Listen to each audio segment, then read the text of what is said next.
Betsy. Huh? My son.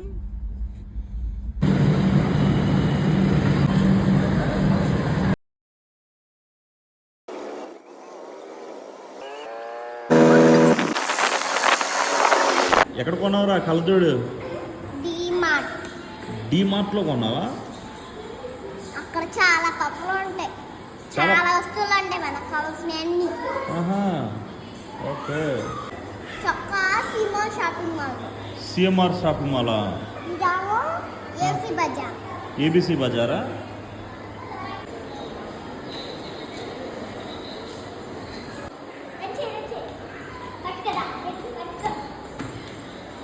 ఇట్లా దగ్గర necklace బాగుంది.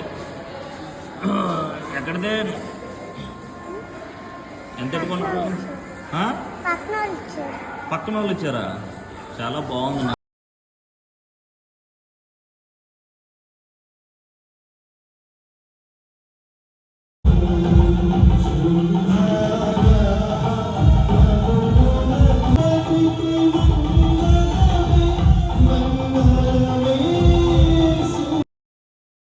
మరి ముఖ్యంగా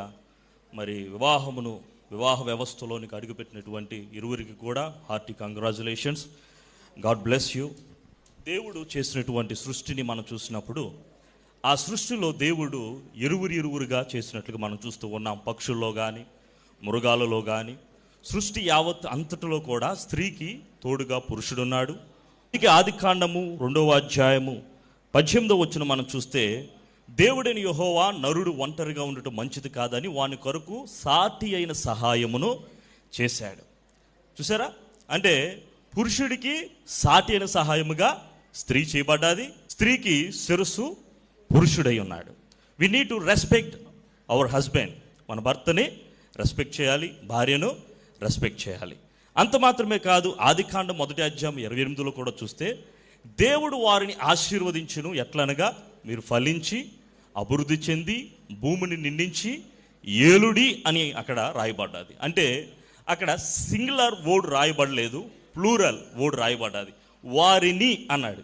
అంటే ఇద్దరు కలిసి ఏలమని దేవుడు చెప్పడం జరిగింది. మన కుటుంబ వ్యవస్థలో ఎప్పుడైతే ఇరువురుగా మనం నిర్ణయాలు తీసుకుంటామో, ఇరువురుగా మనం కలిసి ఉంటామో, అప్పుడు మనం దీవించబడతాం. ఈ మాటలు మీకు తెలియజేస్తూ నేను ముగిస్తున్నాను. God bless you.